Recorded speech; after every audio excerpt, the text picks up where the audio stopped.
पूरे देश में पिछले कई सालों से जो अराजक, आतंकी, जिहादी, इस्लामिक मानसिकता ने इस देश को ग्रस्त रखा है, हर छोटी बड़ी बात पर वो भारत के संविधान को, भारत के मान्यताओं को, परंपराओं को धत्ता बताते हुए हर एक के कत्ल का ऐलान करते हैं।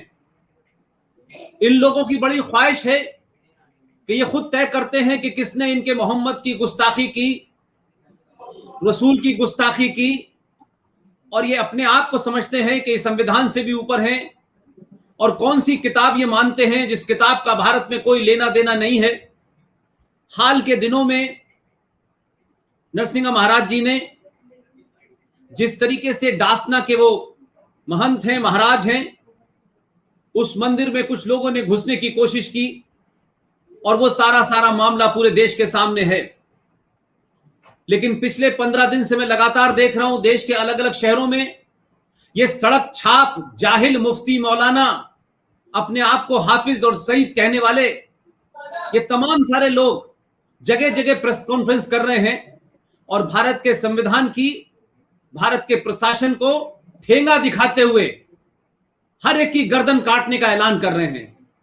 चाहे ये कोई मुफ्ती यासिर नदीम हो जो विदेश में बैठा आईएसआई का रिक्रूटर है, या फिर कोई एक मौलाना मुफ्ती है, मुफ्ती सलमान, ये तरह तरह के आह्वान कर रहे हैं कि दिल्ली की सड़कें भर दी जाएंगी, गुस्ताखे रसूल का कत्ल होगा और हम बर्दाश्त नहीं करेंगे, ये गर्दनें रसूल की हैं, हम कटवाएंगे। यति नरसिम्हा जी, आखिर ये माजरा क्या है और क्यों आप इनके निशाने पे हैं, और आपका क्या कहना है इस बारे में? देखिए, मैं बातचीत शुरू करूं उससे पहले मैं आपको नमन करना चाहता हूं, आपको प्रणाम करना चाहता हूं। पुष्पेंद्र जी, सनातन का जब इतिहास लिखा जाएगा, कल भविष्य सनातन का इतिहास लिखेगा, तो सबसे चमकदार सितारों में से एक सितारे का नाम होगा पुष्पेंद्र कुलश्रेष्ठ। आपके साथ बैठना, आपके साथ बैठना, आपके साथ बात करना, ये मेरे एक सपने के सच होने के जैसा है, और मैं आपके साथ बैठकर बहुत ही गौरवान्वित महसूस कर रहा हूं। बहुत सम्मान आपके प्रति। एक बार हम भोपाल में मिले थे, मैंने आपको तब भी बताया था, आपके प्रति बहुत सम्मान, बहुत आदर है मेरे मन में। जिस तरह से आप लोग, आप हैं और कुछ साथी हैं हमारे, अब एक बहुत बड़ी परिवर्तन की लहर आप लोग ले आए हो, और ये परिवर्तन की लहर ही इतिहास बनाएगी और भूगोल बदलेगी। पुष्पेंद्र जी, मेरा बहुत मानना है, देखिए, हम हिंदुओं से सबसे बड़ी गलती क्या हुई, पिछले 1400 साल से हम सबसे बुरे शिकार हैं इस्लाम के जिहाद के। लेकिन हमारे ऋषियों ने, हमारे मुनियों ने, हमारे मनीषियों ने इस्लाम की मीमांसा नहीं की।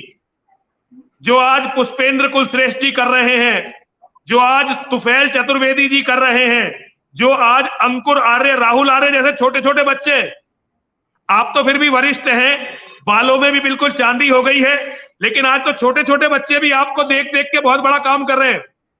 हालांकि आप इस परिवर्तन के वाहक हैं, आप उन लोगों में से हैं जिन्होंने सबसे पहले सोशल मीडिया पर आकर इस परिवर्तन को जाहिर करना शुरू किया था। इन गवारों के, इन जाहिलों के, जिन्हें इस देश में यह बता दिया गया कि नहीं नहीं, ये तो बहुत शांति प्रिय हैं, आपने इस आभा मंडल को तोड़ा है।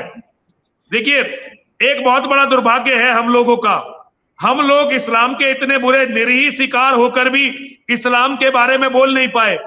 तो इन जाहिलों को यह गलतफहमी हो गई थी कि इनके यहां भी कुछ अच्छा है, और पुष्पेंद्र कुलश्रेष्ठ जी वो व्यक्तित्व हैं जिन्होंने इस गलतफहमी को धोने का काम किया है।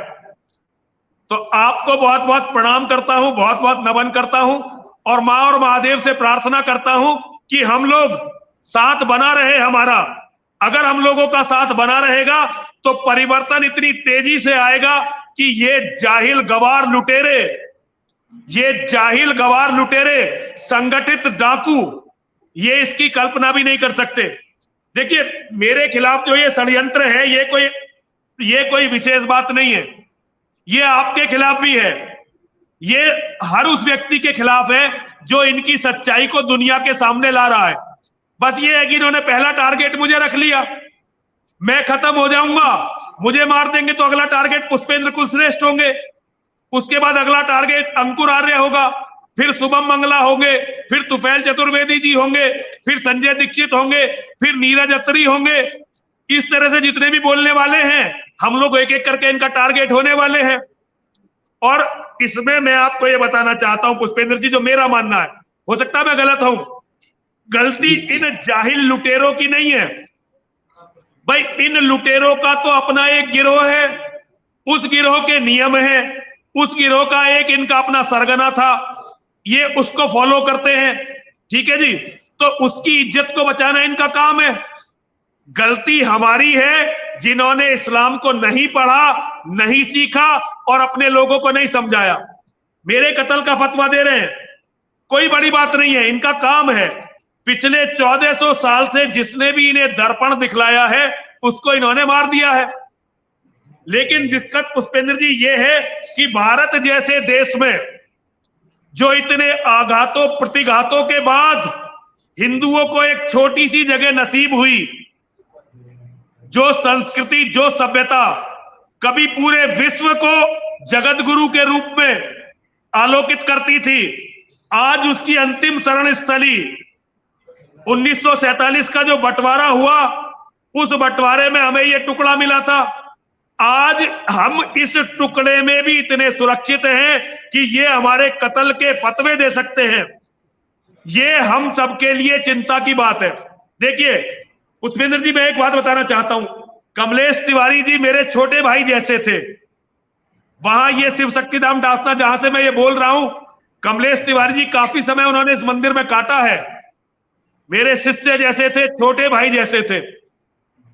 जब कमलेश तिवारी जी ने एक बयान आजम खान का काउंटर कर दिया था, आजम खान ने कुछ शब्द आरएसएस वालों के लिए कहे थे, कमलेश तिवारी जी को बड़ा गुस्सा आया और उन्होंने कहा भाई नहीं, ये आरएसएस वाले ऐसे नहीं होते, तुम्हारा रसूल ऐसा था, तुम्हारा मोहम्मद ऐसा था। तो उनके कत्ल का फतवा निकल गया। मैंने कमलेश तिवारी जी से बहुत झगड़ा किया, मैंने कहा पंडित जी ये बहुत बुरी बात है, बुद्धि लगाओ, रसूल के खिलाफ मत बोलो, क्योंकि ये उसे मार देते हैं जो रसूल की सच्चाई दुनिया को बताता है। कमलेश तिवारी जी मेरी बात नहीं माने, उन्होंने बयान भी जारी कर दिया, फिर 1 साल जेल भी रहकर आए, उसके बाद उनकी गर्दन भी काट दी गई। पुष्पेंद्र जी, जब मैं कमलेश तिवारी जी के घर में गया और कमलेश जी की माताजी ने मुझे अपने गले से लगाया और जब वो रोई, आज भी पुष्पेंद्र जी उस मां के आंसू मेरे दिल पर यहां रखे हुए हैं, आज भी ऐसे ही रखे हुए हैं वे आंसू। और मैंने वहां शपथ ली थी कि जिस गंदगी ने हमारे एक निर्दोष भाई की आज हत्या की है और इससे पहले हमारे करोड़ों लोग मारे हैं, इस गंदगी से अब लड़ना बहुत जरूरी हो गया है, इसे मिटाना बहुत जरूरी हो गया। उसके बाद पुष्पेंद्र जी, मैंने जितना भी पढ़ा था इस्लाम के बारे में, रसूल के बारे में, मोहम्मद के बारे में, मैं जिस भी टीवी डिबेट पर गया, मैं जहां भी गया, मैंने खुलकर रसूल की सच्चाई दुनिया को बताई और एक भी बात ऐसी नहीं बताई जो इन मुसलमानों के साहित्य में, इनकी किताबों में ना हो। अब ये किलस गए, सच्चाई इन्हें बड़ी विभत्स लगी।